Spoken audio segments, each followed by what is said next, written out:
नमस्कार, one India Hindi में आपका स्वागत है। मैं हूं राधिका। यूपी विधानसभा चुनाव के रिजल्ट को जानने के लिए लोगों में काफी उत्सुकता थी, क्योंकि इस बार समाजवादी पार्टी और बीजेपी के बीच कांटे की टक्कर थी। एक तरफ अखिलेश यादव ने चुनाव जीतने के लिए पूरा दम लगा दिया था, तो वहीं योगी आदित्यनाथ ने भी पूरा जोर लगाया और रिजल्ट आया तो मोदी योगी की लहर ने सभी विपक्षियों को खामोश कर दिया।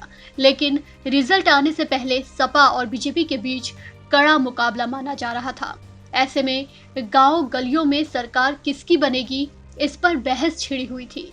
इतना ही नहीं, दो लोगों ने तो अनोखी शर्त तक लगा डाली। एक तरफ सपा समर्थक था तो एक तरफ बीजेपी समर्थक। दोनों के बीच शर्त ये लगी कि अगर सपा समर्थक जीता तो बीजेपी समर्थक उसे अपना ऑटो दे देगा, और अगर बीजेपी जीती तो सपा समर्थक उसे अपनी बाइक देगा। और ये शर्त सिर्फ जुबानी नहीं थी, बल्कि 100 रुपए के स्टैम्प पे लिखा पढ़ी हुई, और गांव के आधे दर्जन लोगों के साइन कराए गए। और जैसे ही यूपी में बीजेपी की सरकार बनी तो सपा समर्थक ने अपनी बाइक बीजेपी सपोर्टर को दे दी।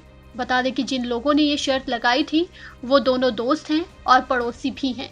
शर्त हारने वाले सपा समर्थक अवधेश कुशवाहा ने बताया कि चुनावी चर्चा चल रही थी, अचानक शर्त की बात हो गई कि अखिलेश की सरकार बनेगी तो वो अपनी ऑटो मुझे देगा, और योगी सरकार बनेगी तो मैं अपनी बाइक उसे दूंगा।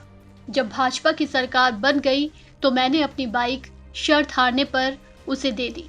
मैं इस बाइक से गांव-गांव जाकर बिजली का सामान बेचता था।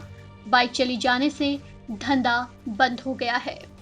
वहीं शर्त जीतने वाले ब्रिज किशोर सैनी ने बताया कि मैंने भी इस शर्त में अपना ऑटो दांव पर लगा दिया था, इसी से मेरा परिवार चलता है। उन्होंने कहा कि बीजेपी ने इतना काम किया कि दोबारा सरकार बनना फाइनल ही था। मैं 2024 में भी बीजेपी के पक्ष में शर्त लगाने के लिए तैयार हूं। इस खबर में फिलहाल इतना ही। तमाम अपडेट्स के लिए बने रहिए वन इंडिया के साथ।